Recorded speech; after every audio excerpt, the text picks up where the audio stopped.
अस्सलाम वालेकुम वरहमतुल्लाहि वबरकातुहू। दोस्तों, आउं आहियां अली हसन अब्बासी।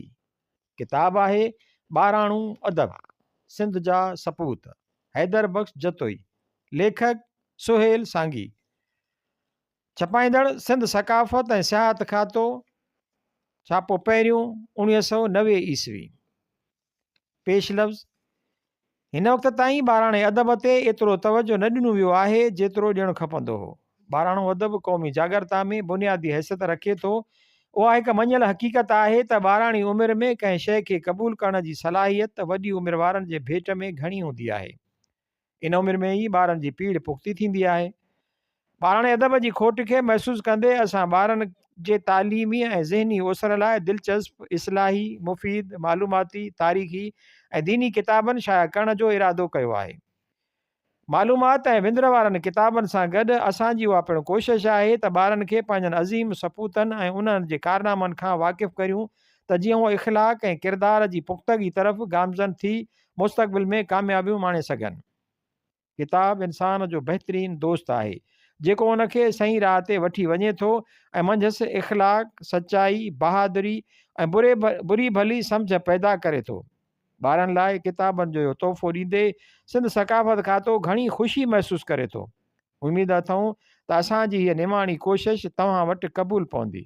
महताब अकबर राशिदी। बाबाए सिंध कामरेड हैदर बख्श जतोई।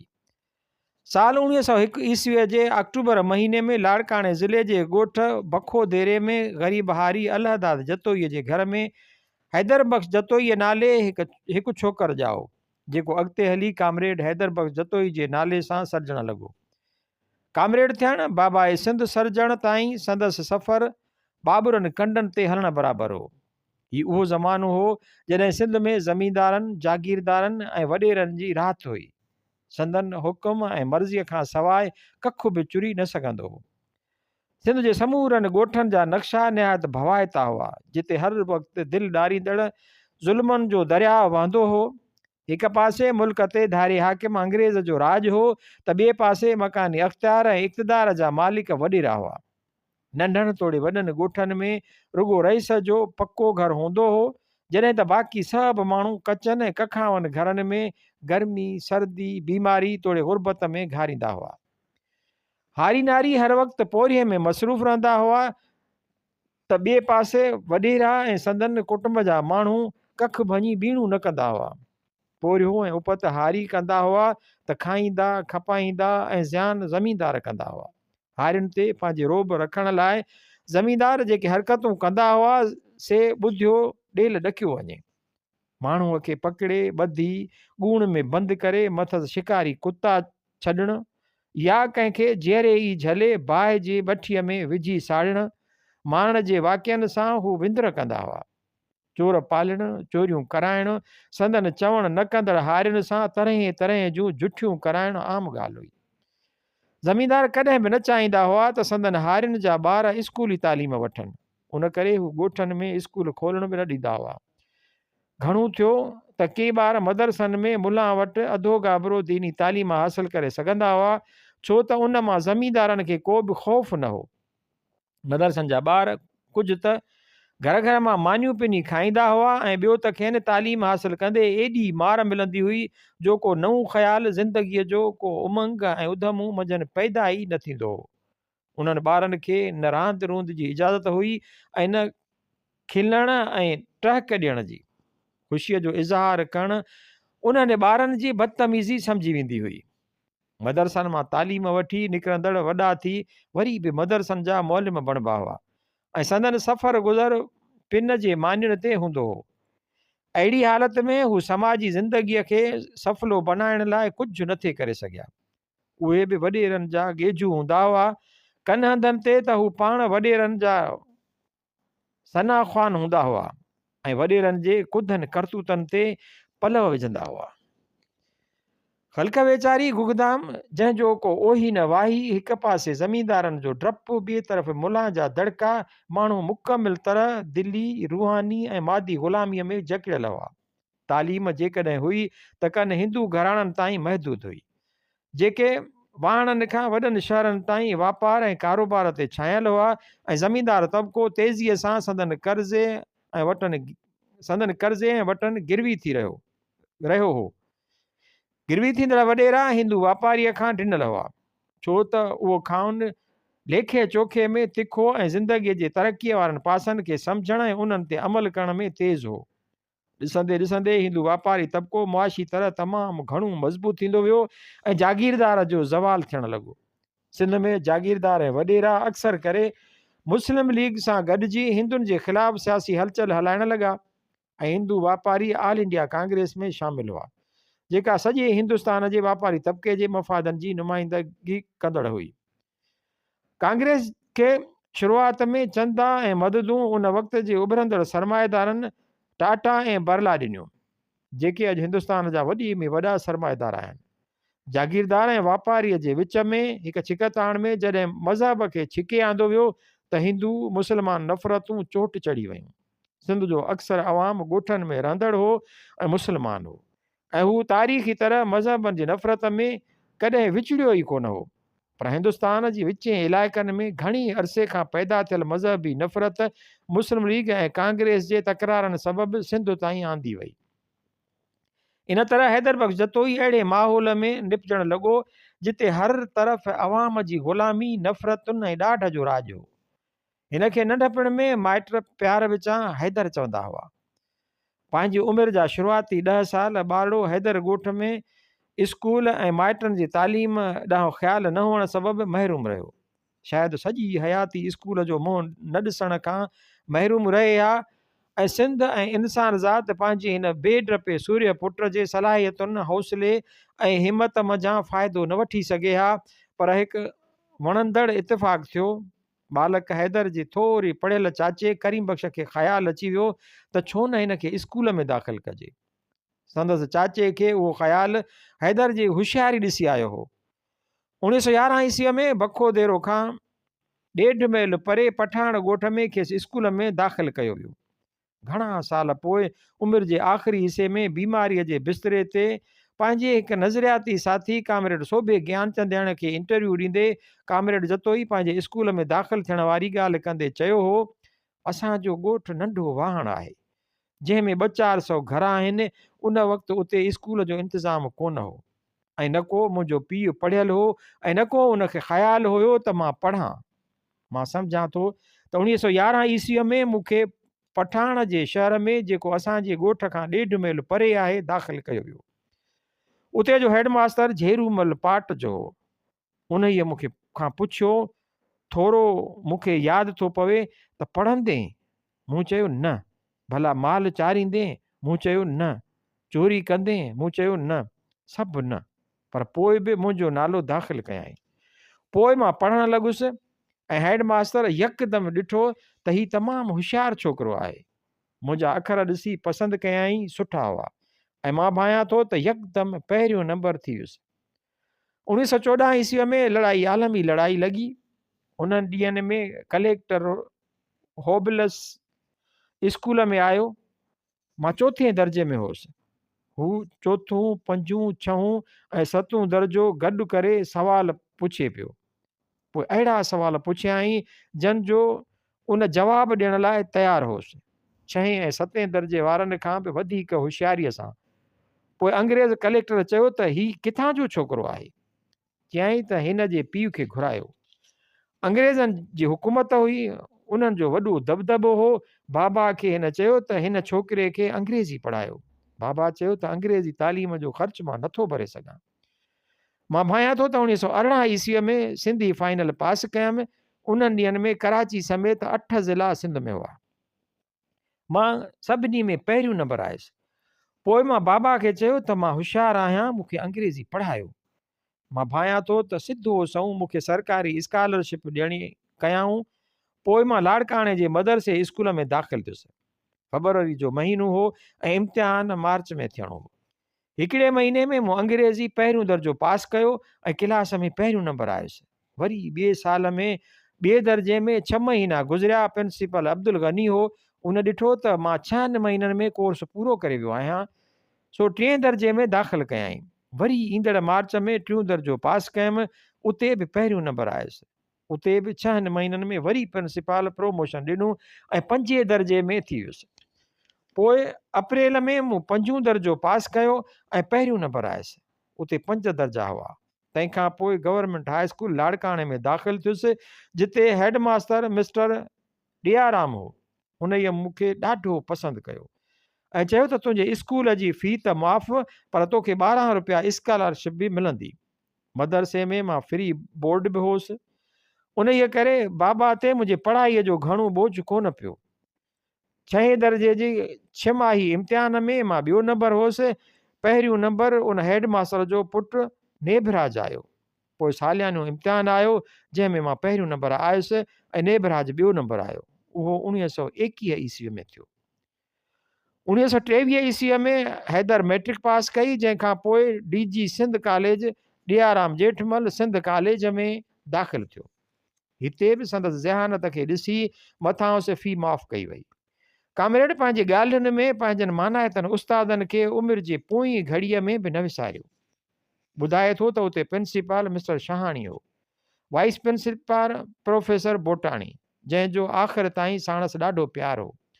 हिननि मोहतरम उस्तादनि वाहण जी ज़हीन शागिर्द हैदर जी होशियारी ऐं ॾाप खे ॾिसी प्यार विचां खेसि क़ौम जी ख़िदमत लाइ तयारु पिए कयो ऐं क़ौम उन्हनि उस्तादनि जा अहसान विसारे न सघंदी। शल असांखे साञा अचे जो उन्हनि उस्तादनि जी ज़िंदगीअ जो अहवाल ऐं संदनि मुहबतुनि ऐं महिनतुनि जा तफ़सील ॻोल्हे अवाम जे आॾो उहे मिसाल आणियूं। इल्म सां मुहबत, इल्मु सेखारींदड़ उस्तादनि जी मुहबत खां सवाइ मुमकिन न थी सघंदी आहे। उन्हनि मुहबतुनि ऐं महिनतुनि हैदर जी तबियत खे अहिड़ो त ठाहियो जो ज़िंदगीअ जा सभु सुख छॾे ज़ुल्म ऐं ज़्यादतुनि ख़िलाफ़ु सॼी उमिरि विढ़ंदो रहियो। पंहिंजी तालीम वारे दौर जो अहवालु ॾींदे कामरेड वधीक ॿुधाए थो, प्रोफेसर बोटाणी सॼी फ़ी माफ़ कई, न त हूअं अधु फ़ी माफ़ थींदी हुई ऐं 30 रुपया स्कॉलरशिप बि मिली। पहिरें साल 1924 ईस्वीअ में मूंखे यादि आहे त बाबा जो मूं ते अटकल 200 रुपया ख़र्चु आयो। पोइ 1925 ईस्वीअ में मां इंटर आर्ट्स में होसि। उते बि मूंखे स्कॉलरशिप मिलंदी रही। मुस्लमाननि में पहिरियों नंबर होसि, तंहिं करे सिंध स्कॉलरशिप बि मूंखे मिली। 15 रुपया माहवार, मुस्लिम स्कॉलरशिप अलॻि, जनरल स्कॉलरशिप अलॻि। दीवान मिठा राम उहे स्कॉलरशिपूं ॾींदो हो। प्रिंसिपल शहाणी मूंखे केतिरा इनाम ॾिना। हिकु भेरे क्लास में चयाईं, लुक एट दिस हैदर बख्श, हिज फेस शोज़ इंटेलेक्ट। हिन हैदर बख्श ॾे ॾिसो, संदसि मुंहं मां अकुल थो बखे। हैदर बख्श 1927 ईस्वीअ में BA पास कई। कॉलेज जी तालीम वारे अरसे में ई संदसि अंदर जो शाइर ज़ाहिर थियो ऐं हिन शाइरी बि शुरू कई। उते शाइरीअ जी हिकु संगत सरस्वती ग्रुप में शामिलु थियो। सरस्वती इल्म जी देवीअ खे चइबो आहे। बम्बई यूनिवर्सिटीअ मां BA जो इम्तिहान पास करण बाद हैदर बख्श खे हेड मुंशी तौरु मुक़ररु कयो वियो। उहो उहिदो दरअसल ज़ेर तरतीब मुख़्तियारकार जो उहिदो हूंदो हो, जो रेवेन्यू जो इम्तिहान पास करण ऐं 1 या 2 साल सिख्या वारो मुदो पूरो थियण बाद खेनि मुख़्तियारकार तौरु मुक़ररु थियणो हो। उन चूंड में साणसि गॾु अब्दुल्ला चन्ना ऐं ॿिया 6 ॼणा सिंध में हुआ। हिन भेरे बि हैदर बख्श जो चूंड में पहिरियों नंबर हो। मज़ेदार ॻाल्हि उहा हुई त पंहिंजे बैच में पहिरियों मुकमिल मुख़्तियारकार बि जतो ई साहब थियो। मुख़्तियारकार तौरु नौकिरी कंदे बि खेसि अंग्रेज़नि खां नफ़रत हूंदी हुई। हिकु भेरो जॾहिं हूअ अञा हेड मुंशी हो त सरकारी नौकरी संदसि तबियत खे न लॻी। सो उहा नौकिरी छॾे हिन अदब जी ख़िदमत करणु घुरी। हुन ते तॾो के अंग्रेज़ कलेक्टर मैकमिलन खेसि लाड़काणे में घुराए सम्झायो त नौकिरी जारी रख। इस्तीफ़ा वारी ॻाल्हि तां संदसि वालिद बि रंज थियो हो, जंहिं करे हैदर बख्श उहा इस्तीफ़ा वापसि वरिती।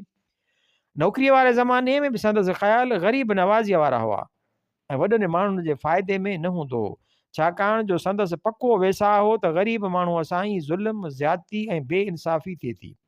वॾा माण्हू मुआशी समाजी ऐं इंतिज़ामी लिहाज़ खां उन पोज़ीशन में आहिनि त उहे ग़रीबनि सां ॾाढायूं ऐं जाड़ कनि। हैदर बख्श जतो ई पंहिंजी नौकिरीअ दौरान बि मिसकिन माण्हुनि जी बेवसी, अहसास कमतरी ऐं फुरलुट खां आजे थियण लाइ जतन करणु ऐं उन्हनि जी वार करण में रातियुनि जूं रातियूं विहायूं। कॾहिं कॾहिं त खेसि पंहिंजी नाज़ुक जवाबदारियुनि ऐं उहिदे जो बि ख़्यालु न रहंदो हो। जेतोणीकि उन वक़्त जी मुख़्तियारकारी अॼु जे डिप्टी कमिश्नरीअ खां ठाठ बाट में घणी इज़त वारी लेखी वेंदी हुई। पर ही मर्द मुजाहिद उन्हनि ॻणतियुनि खां आजो हूंदो हो, हक़ ऐं इंसाफ़ जो पासो खयूं बीठो हूंदो हो। ईअं खणी चइजे त सिंध जो अक्सरियती अवाम जेको ग़रीब ऐं बेवारु हो, तंहिंसां मुआशी समाजी ऐं इंतिज़ामी तौर सां थींदड़ बेसबब ॾाढाइनि हिन हसास दिलि वारे सॼण जो सुख फिटाए छॾियो। हर को त हू करे त उहो बि सघियो थिए त रिवायती कामोरो बणिजी अंग्रेज़ सरकार जी इंतिज़ामी मशीनरीअ जो कल पुर्ज़ो बणिजी वॾेरनि जो साथ ॾेई ठाठ बाट दबदबो ऐं रहाई रसाईअ सां ज़िंदगी गुज़ारे हा। ॿिए पासे उभनि कावनि वारो रस्तो जेको ग़रीब नवाज़ी हक़ परस्ती ऐं उसूली इंसान वारो हो, पर सिंध जे हिन सुजाण सपूत ॼाणी बुझी ऐं शऊरी तौरु ॾुखियो रस्तो अख़्तियार कयो। हिकु भेरे जी ॻाल्हि आहे त हिकु ग़रीब जो पासो खणण ते वक़्त जो गोरो कलेक्टर मथसि नाराज़ थी पियो। हिन मर्द मुजाहिद खे कंहिं बि क़िस्म जी ॻणती कान हुई। उन ते संदसि कंहिं दोस्त चयसि त जॾहिं मालिक ख़ुदि बस कई तॾहिं बि खणी पचर छॾियो, छो था ऑफिसरनि ऐं अमीरनि जे अखियुनि जा कंडा बणिजो। वराणियाई अदल, अॻे पाण कॾहिं हिननि जे अखियुनि जा सुरमा हुआसूं जो हाणे था कंडा थियूं। ॿी ॻाल्हि त हिन ग़रीब वीचारे खे बस कराई वई आहे। हिन जी बेवसीअ जो घणो फ़ाइदो वरितो वियो आहे। ऐं ईअं कॾहिं बि करणु न ॾींदुसि, पोइ भली छा बि थिए। हिकु भेरे संदसि दोस्त जुमा ख़ान जाफ़री खेसि सलाह ॾिनी त उसूल पसंदीअ ते एॾी सख़्तीअ सां क़ाइमु रहणु संदसि फ़ाइदे में नाहे ऐं कुझु विच थरो थी हले। पाण वराणियाई, वाह यार वाह, तोखे मुंहिंजी इज़त ऐं आक़िबत जो ओनो आहे। बाक़ी हेतिरियूं मारियूं जे हिन रीति अमीरनि जे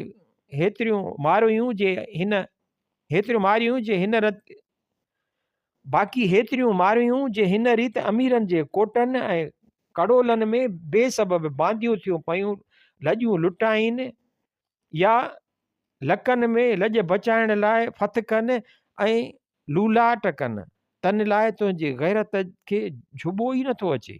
अरमान आहे तुंहिंजे उन अहिड़े अहसास ते। बाक़ी ॿुध, आउं तोखे ॿुधाए थो छॾियां त जे जबल मारे जख जे आॾो अजी बनिजे तोड़े लके लख त बि सभु लंघंदसि सिक सां। हैदर बख़्श जतोई हेड मुंशी हुजे या मुख़्तियारकार या डिप्टी कलेक्टर, कंहिं वॾे माण्हूअ खे उहा जुरत कान थींदी हुई त जतोईअ खे रिश्वत ॾिए या कंहिं नमूने सां को कूड़ो केस कराए। हैदर बख़्श जतोई ग़रीब नवाज़ हक़ परस्त ऐं उसूल पसंद त अॻे ई हो। मथां वरी 1930 ईस्वीअ वारे ॾहाके में खेसि तरक़ी पसंद लिटरेचर मिलियो ऐं कादिर बख़्श निज़ामाणी, सोभो ज्ञानचंदाणी ऐं ॿियनि तरक़ी पसंद ऐं रोशन ख़्याल अॻुवाणनि सां संदसि बाक़ाइदगीअ सां कचहरियूं थियूं। तंहिंमें हू रची रेटो थी वियो। पंहिंजी सियासी फ़िक्र जी ओसर बाबति पंहिंजी तारीख़ी इंटरव्यू में हू चवे थो, मूं ते कंहिंजो को ज़ुल्म न थियो, जंहिं करे मां अची पनाह वरिती या भॻुसि।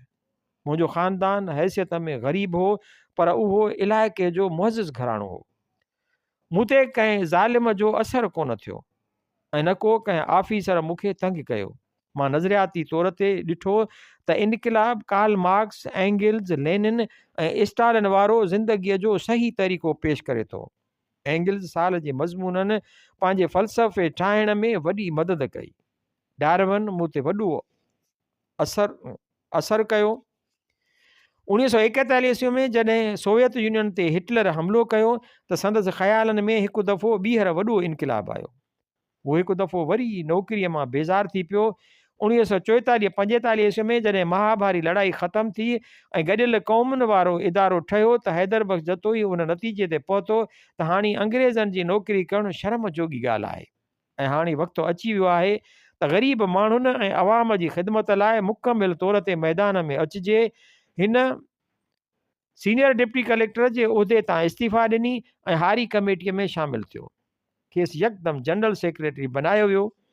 1947 ईस्वी में रते देरे वारे हारी कॉन्फ्रेंस में खेसि सदर चूंडियो वियो ऐं हू मरण घड़ीअ ताईं हारियुनि जो ग़ैर मुतनाज़ा अॻुवाण रहियो। 1944 ईस्वी में जॾहिं हिन मर्द मुजाहिद सरकारी नौकरी डिप्टी कलेक्टरीअ तां इस्तीफ़ा ॾेई कुल वक़्ती तौर अवाम जी ख़िदमत करण लाइ पाण अर्पण जो ऐलान कयो त संदसि केतिरनि ई दोस्तनि संदसि उन क़दम जी मुखालफ़त कई ऐं चयाऊंसि त हीउ तव्हां छा कयो। जॾहिं कलेक्टर थियण वारा हुआ ऐं उन उहिदे ते रहंदे बि वतन जे बचनि जी ख़िदमत करे सघिया थे, तॾहिं उहो दरवाज़ो छो बंदि कयव? मतिलबु त ॿियो बि अलाए जे छा छा चयाऊं। हैदर बख़्श जतोईअ खेनि चयो त उहे ॿाराणियूं ॻाल्हियूं आहिनि। आउं पंहिंजे ज़मीर अकुल ऐं इल्म पोयां हलंदुसि। मूंखे उधारी मत न घुरिजे। मूंखां सिंध जे वॾे वज़ीर हिकु अहिड़ो कुदो कमु थिए करायो जो मुंहिंजे ज़मीर ऐं मुंहिंजी तबियत जे ख़िलाफ़ु हो। तंहिं करे मूं इनकार कयो। उन ते हुन मूं ते पंहिंजे रोब ॼमाइण लाइ चयो, इन्हनि अफ़ालनि सां कलेक्टर थींदे।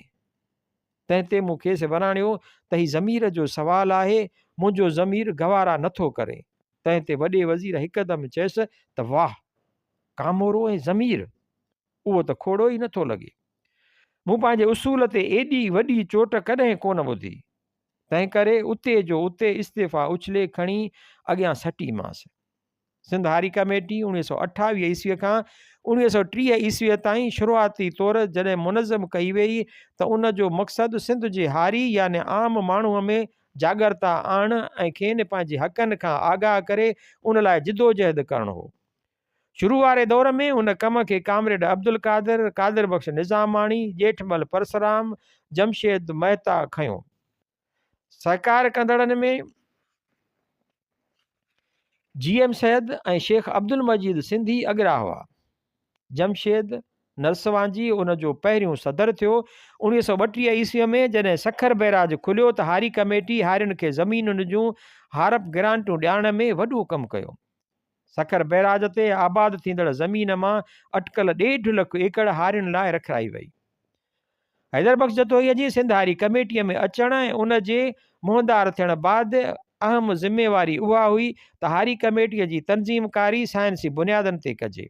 उन मक़सद लाइ 1950 ईस्वीअ में सिंध हारी कमेटीअ जो आइन जोड़ियो वियो, जेको बाक़ाइदा तनज़ीम साज़ीअ जो पहिरियों मरहलो हो। उन बाद सॼी सिंध में तनज़ीम साज़ी करे उनखे फ़ाल ऐं सरगर्म बनायो वियो। हाणे हारी कमेटी ऐं उन जे सरबराह हैदर बख़्श जतोईअ ते उहा ज़िम्मेवारी हुई त हारियुनि जे बचाव लाइ को कानून ठाहिरायो वञे।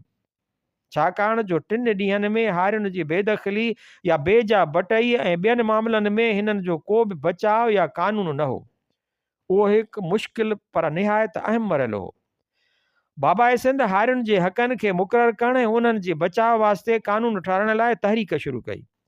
कानून जो मुसवदो सिंध टेनेंसी एक्ट तयारु करे सिंध सरकार जे हवाले कयो, मगर सिंध हुकूमत ऐं असेंबलीअ उन पेश कयल एक्ट खे नज़रअंदाज करे छॾियो।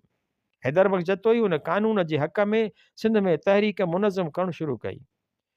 अप्रैल 1950 ईस्वीअ में सिंध असेंबलीअ जो इजलास कराचीअ में थियो।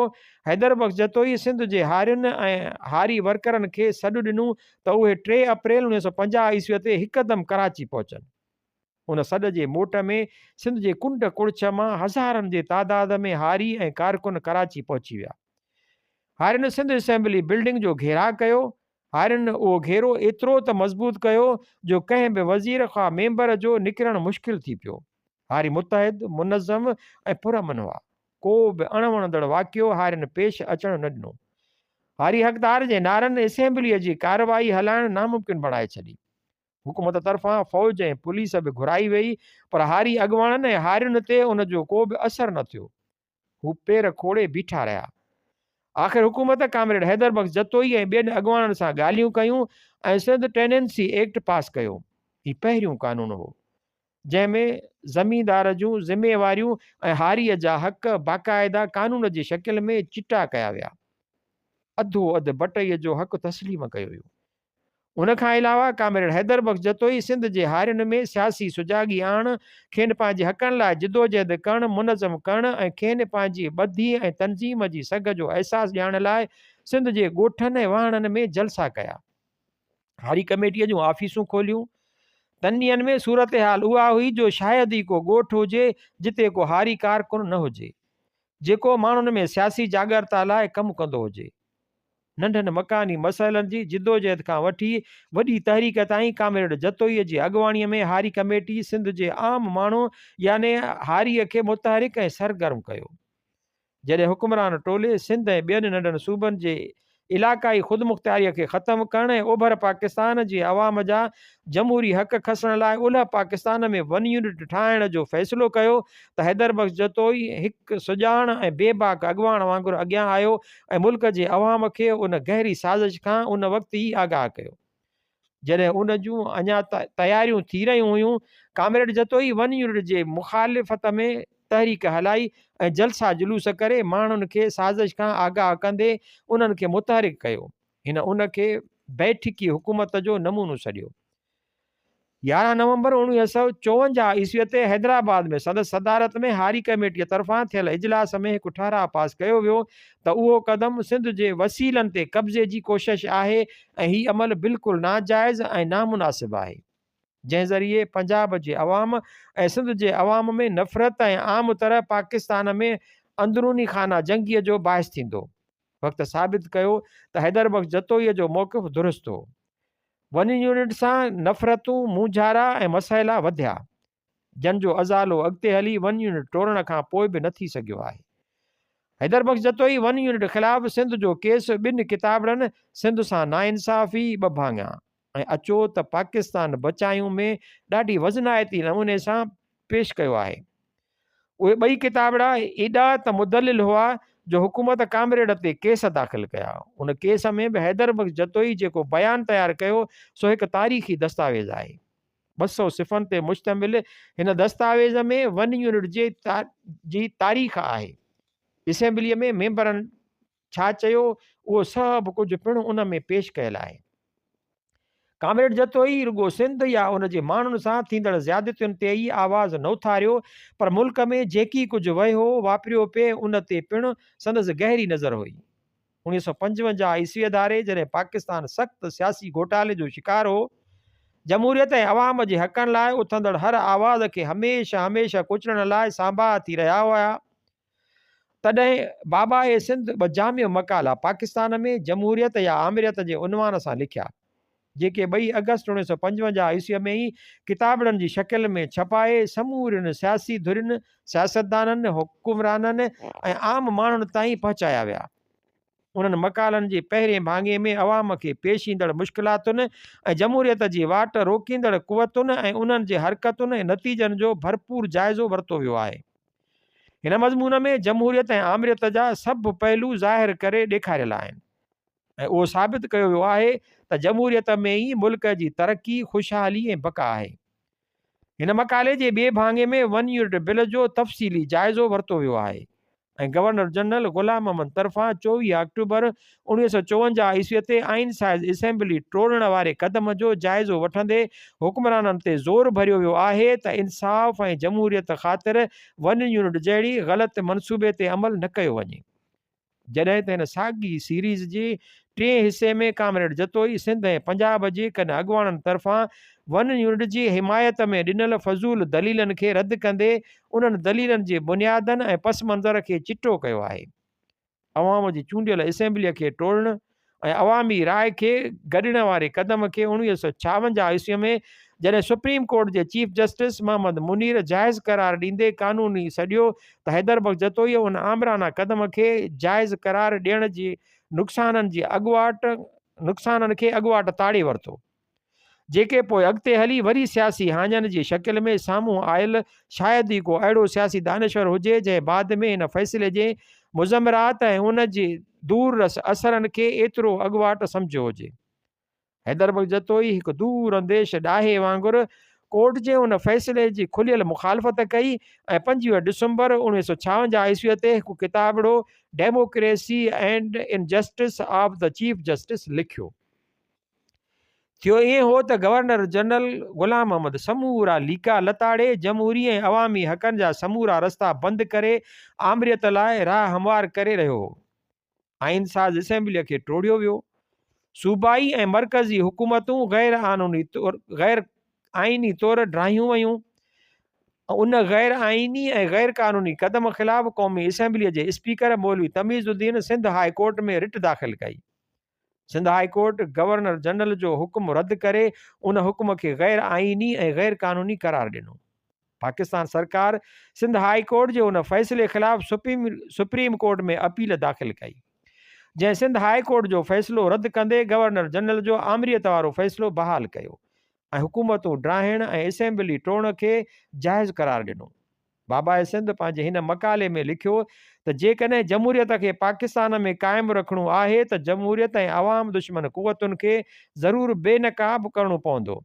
मुल्क जी वॾी में वॾी अदालत जे वॾे में वॾे जज जेको फ़ैसिलो ॾिनो आहे सो मुल्क क़ौम ऐं जमहूरियत जे ख़िलाफ़ ऐं इंसाफ़ जे तक़ाज़ाउनि जे उबतड़ आहे। पाकिस्तान जमहूरियत सां ई हली सघे थो। पाण उहो बि लिखियो त मुल्क जी वॾे में वॾे जज क़ौम सां बेइंसाफ़ी कई आहे। उन करे मां हीउ केस अवाम जी अदालत आॾो रखां थो, जेका आख़िरीन वॾे में वॾी ऐं ताक़तवर अपील कोर्ट आहे। कामरेड हैदर बख़्श जतोईअ जी नज़र रुगो सियासी मसइलनि ताईं महदूद न हुई, पर हिन जी नज़र मुल्क में मौजूदु हर अणबराबरी, नाइंसाफ़ी ऐं ज़्यादतीअ ते हुई ऐं उन ख़िलाफ़ भरपूर आवाज़ उथारींदो हो। पोइ उहा खणी मुआशी हुजे या इंतिज़ामी या ॿी का। 1950 ईस्वी वारे ॾहाके में सिंध जे ज़िलनि में ढलुनि जी गैर मुनसिफ़ाना बस्तगी हुई। सिंध में ॿियनि सूबनि जे भेट में ॻरियूं ढलूं वरितियूं वेंदियूं हुयूं। हैदर बख़्श जतोई सिंध में बेइंसाफ़ीअ वारा ढलुनि जा अघ जे नाले सां किताबड़ो लिखियो, जंहिंमें हिन ॿुधायो त उहा अणबराबरी आहे। उन सां सिंध जी ज़रई मईशत खे धकु रसी रहियो आहे ऐं मुख़्तलिफ़ इलाइक़नि जे माण्हुनि सां ॿिटो वर्ताव यकजहती ऐं इतिहाद खे धकु रसाईंदो। हिन किताबड़े में बाबा सिंध ऐं पंजाब खे मिलंदड़ पाणी, ज़मीन, पैदावारी सलाहियत जे अंगनि अखरनि सां भेट कई आहे। ज़मीनुनि ऐं ढलुनि जे सिलसिले में संदसि 3 ॿियूं लिखणियूं ॾाढो मशहूरु आहिनि। पहिरीं लिखणी हुई injustice land taxation in Sindh districts. हिन किताबड़े में जेको अयूब ख़ान जी मार्शल लॉ वारे दौर में सिंध जे ज़मींदारनि ऐं आबादगारनि सां थींदड़ ज़्यादतियुनि ख़िलाफ़ु लिखियो वियो। हिन किताबड़े लिखण जे करे हैदर बख़्श जतोईअ खे मार्शल लॉ जी मुख़्तलिफ़ क़ानूननि हेठि गिरफ़्तार करे स्पेशल मिलिट्री कोर्ट कोइटा में केस हलाए सख़्तु पोरे सां सज़ा ॾिनी वई। उन केस में हिन मर्द कलंदर जेको बयान कोर्ट लाइ तयारु कयो हो, उहो जॾहिं बलूचिस्तान जे हिकु सियासी अॻवान काज़ी ईसा ॾिठो त हू डिॼी वियो ऐं चयाईं त हीउ बयानु तव्हांखे वधीक फासाईंदो, पर हीउ दलेर न मुड़ियो। हैदर बख़्श जतोई हिन केस में हीउ मौक़िफ़ अख़्तियार कयो त मूं किताबड़े में जेको लिखियो आहे सो सच आहे। उन में ॾिनल अंग अखर मूं बोर्ड ऑफ रेवेन्यू, सरकारी रिकॉर्ड ऐं गज़ेटुनि तां वरिता आहिनि। उन करे मूं को ॾोह न कयो आहे। मूं जेकॾहिं रिकॉर्ड या हक़ीक़तुनि खां हटियल ॻाल्हि चई हुजे त भल मूंखे सज़ा ॾियो। ढल वारे सिरिश्ते बाबति संदसि ॿी लिखणी हुई higher land taxation in southern zone Sindh. हिन किताबड़े में सिंध जी समूरनि टैक्सुनि जो जाइज़ो वरितो वियो आहे ऐं सरकारी अंगनि अखरनि सां साबित कयो वियो आहे त सिंध अंदरि वसूल थींदड़ टैक्स ॿियनि हंधनि खां ॿीणा आहिनि। किताबड़े जी पहिरें हिसे में 1954 खां 1966 ईस्वी ताईं सिंध अंदरि ढल, आबियाने ऐं ॿियनि वसूल थींदड़ टैक्सुनि जा तफ़सील ॾिनल आहिनि ऐं 1958 ईस्वी में मार्शल लॉ हुकूमत ऐं वन यूनिट हुकूमत तरफ़ां सिंध में वरी वधायल टैक्सुनि जो पिणु जाइज़ो वरितलु आहे। ज़मीन जी विरासत जे हवाले सां कामरेड जतोईअ जूं 2 लिखणियूं गुडू बैराज जी सरकारी ज़मीन जो नेकाल ऐं सिंध जे ज़मीनुनि जो मालिक केरु जे नाले सां छपियल आहिनि, जिन में सिंध जे हारियुनि जी हालति जो ज़िक्र कयो वियो आहे ऐं चयो वियो आहे त मुल्क में अक्सरियत हारियुनि जी आहे। ज़मीन जो असुलु मालिक हारी आहे, पर हिन खे नज़रअंदाज़ कयो वियो आहे। 1958 ईस्वीअ में मुल्क में जॾहिं अयूब ख़ान जी आमराना हुकूमत सभिनी सियासी जमातुनि ते बंदिश विधी, तॾहिं सिंध हारी कमेटीअ ते पिणु बंदिश विधी वई। बाबा सिंध समेत केतिरनि ई हारी अॻवाननि ऐं कारकुननि खे जेलनि में बंदि कयो वियो। हारी कमेटीअ जूं आफ़ीसूं सील मोहर कयूं वयूं। जॾहिं सियासी जमातुनि तां पाबंदी लथी त हैदर बख़्श जतोई 12 नवंबर 1967 ईस्वीअ ते सिंध जे हारियुनि दानिशवरनि ऐं सियासी कारकुननि खे हैदराबाद में गॾु थियण जो सॾु ॾिनो। उन ॾींहं ते सिंध जे कुंड कुड़छ मां हज़ारे हारी शागिर्द ऐं सियासी कारकुन अची हैदराबाद में गॾु थी। उन मौक़े ते सिंध हारी कमेटीअ पारां तारीख़ी पधरनामे जो ऐलान कयो वियो, जंहिंमें बुनियादी इंसानी हक़नि, जमहूरियत, मुआशी ऐं समाजी बराबरी ऐं इंसाफ़ भरियो निज़ाम क़ाइमु करण लाइ ज़ोर भरींदे मुख़्तलिफ़ अवाम दुश्मन कारा कानून ख़तमु करे हारियुनि, पोरियतनि, शागिर्दनि ऐं आबादगारनि खे हक़ ॾियण लाइ चयो वियो हो। वरी 9 मार्च 1969 ईस्वीअ ते हैदराबाद में 1 यूनिट ख़िलाफ़ सिंध जे क़ौमी कारकुननि ऐं अॻुवाणनि जो कन्वेंशन कोठायो वियो, जंहिंमें शागिर्द, हारी, पोरियत ऐं क़ौमी कारकुननि, सियासी अॻुवाणनि ऐं दानिश्वरनि खां अलावा क़ौमी ऐं सूबाई असेंबलीअ जे मेंबरनि पिणु शिरकत कई। कन्वेंशन में मौजूदु क़ौमी असेंबलीअ जे मेंबरनि सयूं करे हिकु ठाराह जे शकिल में 1 यूनिट टोड़ण जो मुसवदो ठाहियो। बाबाए सिंध उहो सयूं थियल बिल क़ौमी असेंबलीअ जे सेक्रेटरीअ खे ॾियारे मोकिलियो ऐं खेसि लिखी मोकिलियो त क़ौमी असेंबलीअ जे ईंदड़ इजलास में उहो बिल एजेंडा ते रखियो वञे, मगर जल्द ई यहिया ख़ान 1 यूनिट जे ख़ात्मे जो ऐलान कयो। लगातार जेल जे तकलीफ़ुनि ऐं मुसीबतुनि जे करे संदन सिहत रोज़ बरोज़ किरंदी वेई, पर आख़िरी ॾींहंनि में सिहत जे ख़राब हुअण जे बावजूदु अवामी हक़नि लाइ विढ़ंदो रहियो। नेठि 21 मई 1969 ईस्वीअ जो मनहूस ॾींहुं बि अची वियो, जॾहिं सिंध जे हारियुनि, पोरियतनि, आबादगार ऐं ॿी लखें अवाम जे हक़नि लाइ बेबाकीअ सां वेढ़ांद कंदड़ बहादुर अॻुवाण हमेशह हमेशह लाइ जुदा थी वियो। संदसि ग़रीब नवाज़ी ऐं हारियुनि ऐं पोरियतनि जे हक़नि लाइ बेलोस ख़िदमत, लगातार जिदोजहद ऐं क़ुर्बानियुनि जे करे केस कामरेड कोठियो वेंदो हो। जॾहिं त सिंध जे अवाम जी मजमूई हक़नि 1 यूनिट ख़िलाफ़ भरपूर तरीक़े सां जिदोजहद करणु, सिंध जे अवाम में जागरता पैदा करणु ऐं हर महाज़ ते सिंध जो केस विढ़ण जे एवज़ केस अवाम जे तरफ़ां बाबाए सिंध जो लक़ब ॾिनो वियो। कामरेड जतोई सादो लिबास पाईंदो हो, संदसि गुफ़्तगूअ में कुर्ब, मुहबत ऐं हमदर्दीअ जो जज़्बो निमाया हूंदो हो। वटसि हर वक़्तु शागिर्द, हारी ऐं क़ौमी कारकुननि जो मेलो लॻल हूंदो हो। शाइरी जज़्बनि जी शिदत, तख़युल जी उॾाम ऐं ज़मीर जो आवाज़ हूंदी आहे। हैदर बख़्श जतोईअ वटि उन्हनि ॻाल्हियुनि सां गॾोगॾु सचाई, हक़ ऐं इंसाफ़ सां मुहबत ऐं इरादे जी मज़बूती पिणु हुई। जंहिं ॻाल्हि संदसि शाइरीअ खे हिकु तरफ़ इनक़िलाबी बणायो त वरी ॿिए तरफ़ फ़लसफ़े सां टिमटार बणायो। संदसि शाइरी जो पहिरियों मजमूओ तोहफ़ाए सिंध हो। उन जे मजमूए ते कनि अधु पढ़ियल मुलनि फ़तवाऊं कढियूं। तन ॾींहंनि में हैदर बख़्श जतोई नौकिरी कंदो हो कि वॾेरा सियासतदान संदरो ॿधी अंग्रेज़ कमिश्नर ऐं बम्बईअ में गवर्नर वटि पहुता। हैदर बख़्श जतोईअ खे नौकिरीअ मां कढी गिरफ़्तार करे मथसि केस हलायो। सरकार संदसि किताब कनि पढ़ियल लिखियल माण्हुनि खे ॾिनूं, जन ॿुधायो त किताब में अहिड़ी का बि ॻाल्हि कोन आहे। संदसि शाइरीअ जी मशहूरु किताबनि में शिकवा, आज़ादी क़ौम, हैवान इंसान, पयाम अमुन आहिनि। हैदर बख़्श जतोईअ जो शिकवा इंसान जो फ़रियाद आहे, जेको पंहिंजे दौर जो क्लासिक आहे। उहा जिते कामरेड जा मज़मून हिकु ठोस दस्तावेज़ हूंदा हुआ, जंहिंजे रद में हुकूमती कारिंदे वटि का वाट न हूंदी हुई, उते हिन जा शहर आम माण्हुनि में समाजी सुजाॻीअ सां गॾु अमली जिदोजहद लाइ उत्साह पैदा कंदा हुआ।